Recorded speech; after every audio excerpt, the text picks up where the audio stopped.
Hey guys, welcome back to Dina's Journal. This is a weekly podcast where we talk about anything and everything. Today I want to talk to you about something that feels really simple, but actually it makes such a huge impact in our day-to-day lives. And I want to talk to you about those 4 tiny, small choices that you can make that will make you feel like you are in control. It will make your day more productive. We don't do overnight changes, but small changes, these small choices that we make do matter. And that's the importance of this episode. That's when I get what I want to show you today. So let's get into it. Welcome back. I'm making this episode because first I want to make myself accountable.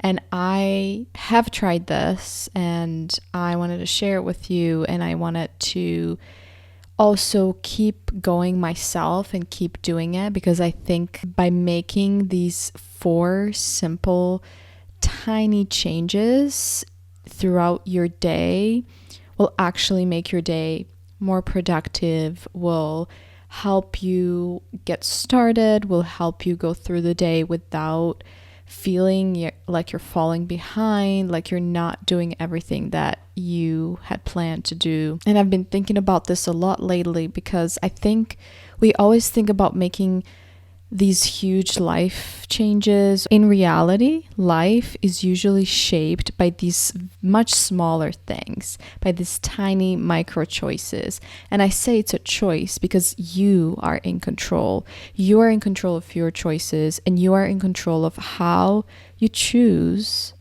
to wake up in the morning, to go through the day, and then come back to sleep. So I'm going to walk you through the day, but first I want to pick the moment that you wake up, right? Or the moment that I wake up. And I want you to think about, okay, what is the first thing that you try to do when you wake up?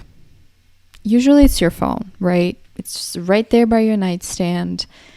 I do it. I pick up my phone and here it comes. The first thing I do, we check messages, we check Instagram, we check the news, TikTok, emails, things that we have to do throughout the day. Everything starts flowing in those first 30 minutes.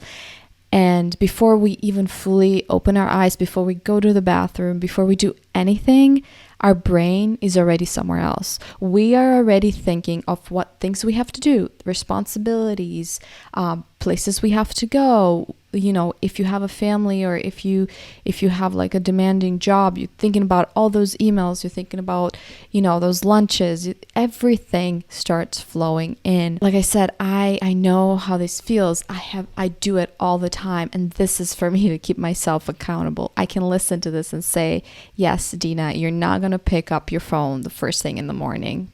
You made a podcast about it. You made a whole episode about it, right? I've noticed that when I start my day by going straight to my phone, I instantly feel more scattered. I don't really enter my own day first. I enter everybody else's, right? Everybody else is on the internet, on my work, on my school. And it's all about other people's opinions, updates, messages, stress, energy, content, noise. It's all this noise that's coming in from everywhere. It becomes so much easier to make yourself feel mentally tired, and before even the day has started. Before I even got out of my bed, all of these things are coming in.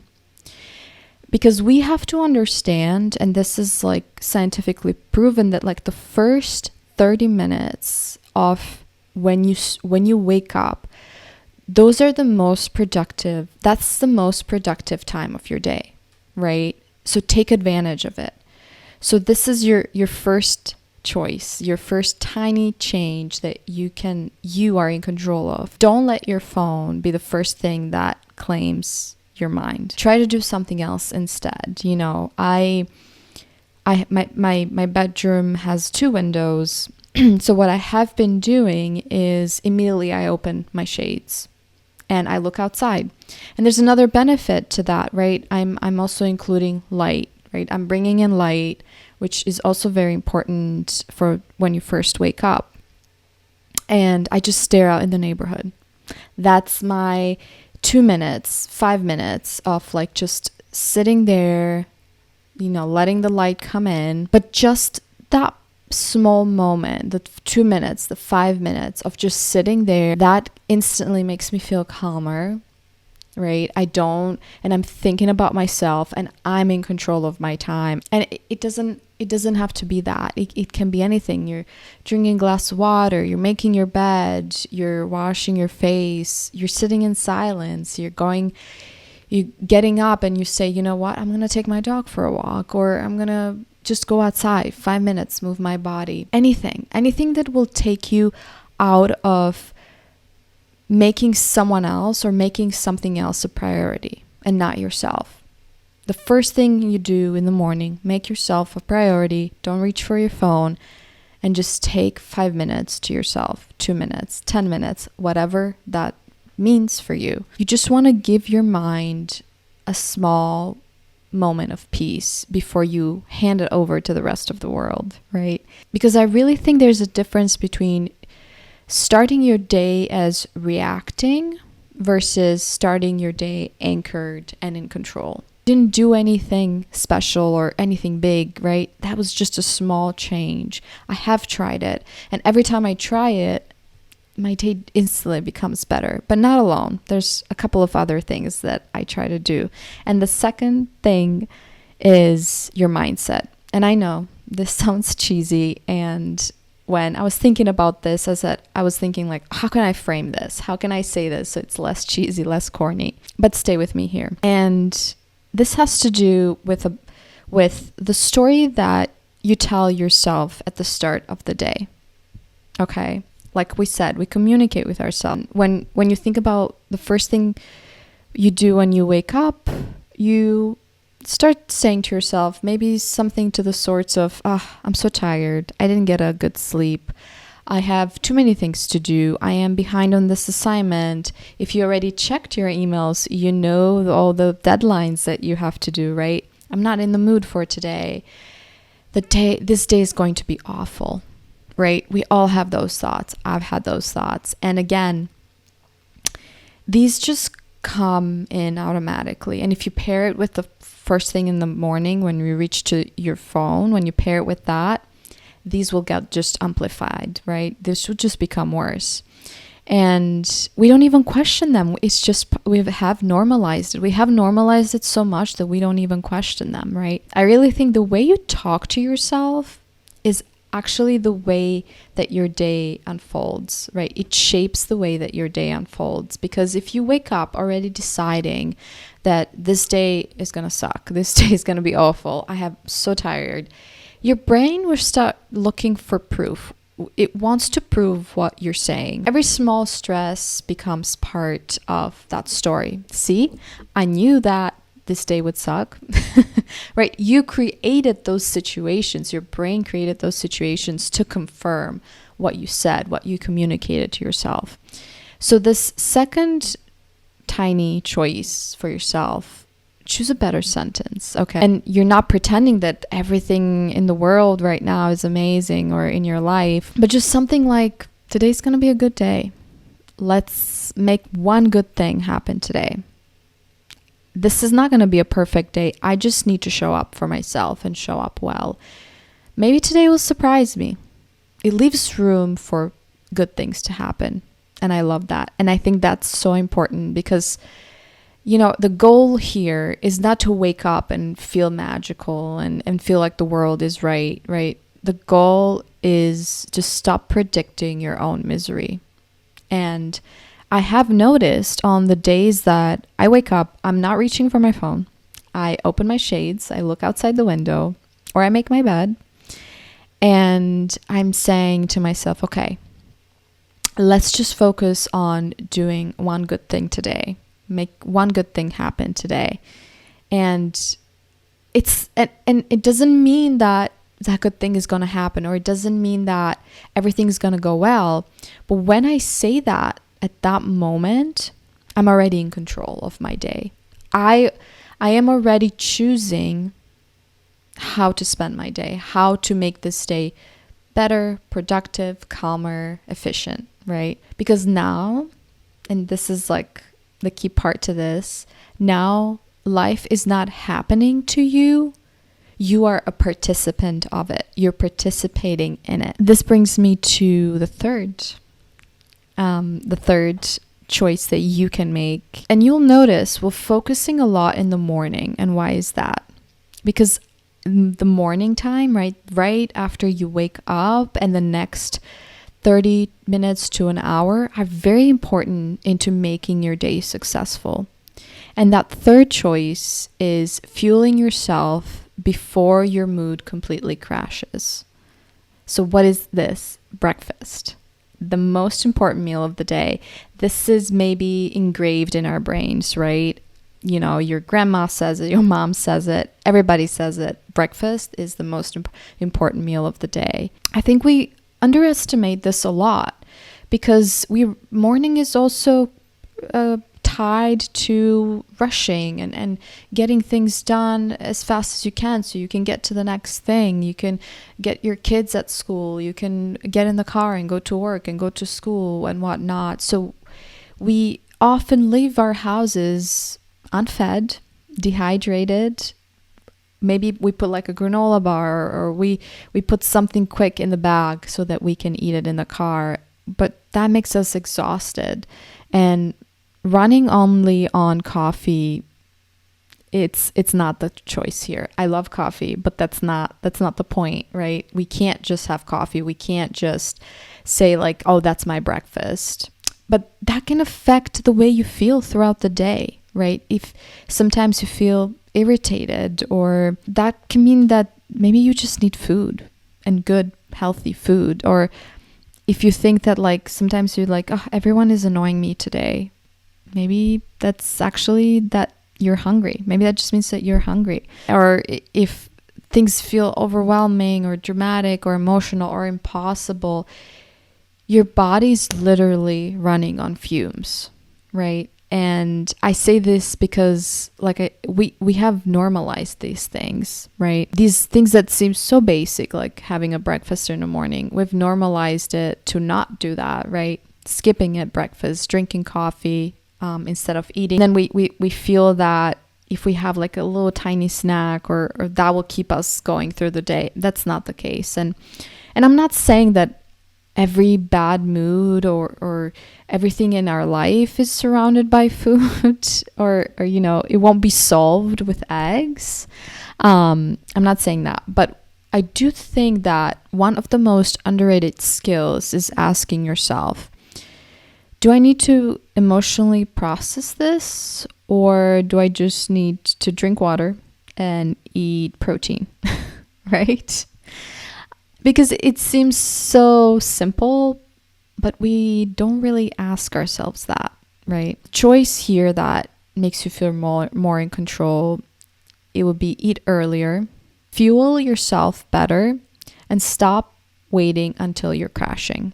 Because a full belly, you know, feeds the mind, and we're ready to go for the day. And I can do a full episode about this and breakfast and how important breakfast is. But I just wanted to give you something to think about, right? Just a glimpse of like how this small choice by eating better and eating earlier in the day can actually make our day more productive, more efficient, and better overall. And before you say like, oh, I don't have time, you know, I have to rush out, I get it. But think about this. Let's go back to our other two, right? If we didn't spend half an hour on our phone in the morning and we just did those 5 to 10 minutes of just sitting with ourselves and also telling ourselves that this day is going to be great and I'm going to make better choices. If you did those two things, you will have time to do breakfast, I think. I have found myself that when I don't pick up my phone and spend 30 minutes on it, well, I have time to do breakfast afterwards before I have to leave for everything else and do everything else in the world that's not myself or that's not prioritizing me, right? So now we've gone from starting our day, right, with the phone or not the phone. So starting our day and creating a mindset for ourselves that's makes us in control. And we've eaten breakfast and we've gone through the day. Now let's think about how we close our day. And this brings me to my fourth and final tiny change or tiny choice that you can make to be more in control. This one hits me hard because I will be honest, I do this all the time. Before I go to bed, sometimes I can't fall asleep right away, so I scroll, right? Until my eyes are like halfway open and I'm like slowly falling asleep, and my phone is still on my hand and I'm scrolling. I think a lot of us do this, and there's no shame to it. It is what it is sometimes. But even when we know we should sleep, we still do this. We stay on our phone way too long. I think the reason we do this is because during the day, life feels demanding, right? We have responsibilities, work, stress. We're taking care of everybody else. And then at night, finally, it's our time. Finally, it's our time to just unwind and take 5 minutes to myself. It almost feels like a little reward, right? Like I've spent my whole day thinking about everybody else. Now I'm going to think about me. And this time belongs to me. And I get that. I do that. But this is about keeping myself accountable. And the problem here is that this doesn't leave you feeling restored.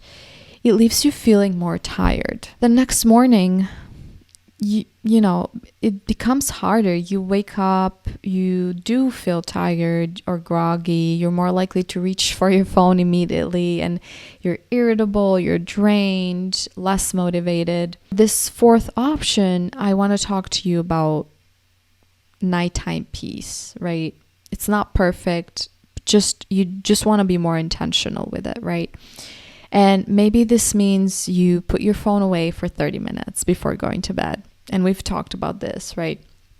Or it means that you're not keeping it near your bed, right? You're charging it somewhere else. Or maybe you're reading in your room. Or what I have been doing lately is journaling. You know, I've been writing things down before I go to bed, or you're just trying to be in silence. I know that's very hard to do for a lot of people, but just try it. Just close your eyes and just stay with yourself. I think a lot of us maybe have that trouble just staying in silence with our thoughts, with ourselves, right? But I think sleep is one of those things that can affect everything, right? If you don't get a good night's sleep, that affects your patience, your focus, your moods, your cravings, your motivation, your ability to handle life the next day. But when you're protecting your sleep, you are protecting so much more than sleep, right? You're protecting a version of yourself that has a better chance tomorrow. That's the best way to look at it. And the most powerful way is, what can I do that will make the next day feel better and better and better? And this is a cycle, right? So if you do get a good night's sleep, you're going to wake up the next morning feeling better. And then you're going to make that choice of not reaching for your phone and opening the shade. And then you're going to tell yourself that today is going to be a great day. After you did that 5 to 10 minutes, then you're going to have time to make breakfast and fuel yourself and not run on fumes and just coffee, right? You're going to run on a full belly. And then finally, you're going to choose to rest at night over endless nighttime scrolling, right? Those are the 4, I think, simple choices that you can make, simple and tiny choices that you can make that doesn't require any money, that doesn't require you spending any money, doesn't take too much time, and it's doable. Try it tomorrow. I tried it today, and I'm gonna go make some breakfast right now before I leave, and hopefully at night I'm gonna read and not look at my phone. And what I like about these choices is that they're small. and we can do them, because we don't talk about these big changes, right? This is different.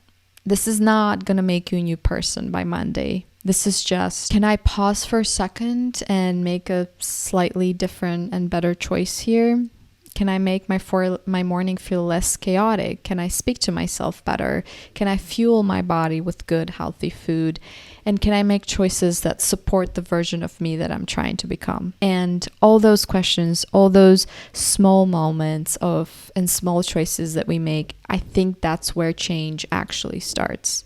That's where we start seeing progress in our everyday life. It's not huge and dramatic. It's small, repeated decisions.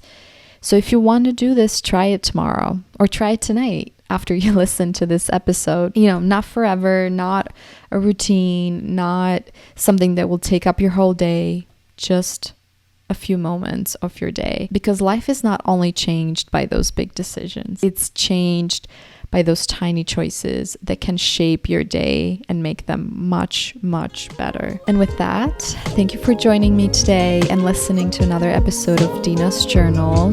And thank you for tuning in. If you would like to follow me in all other social platforms, you can follow me at Dinas_journal. And I hope this episode gave you something simple that you can take with you and practice it tomorrow or any day. And again, thank you for following me along, and thank you so much for liking and sharing and subscribing to this channel. I look forward to making even more episodes with you in the future. Bye!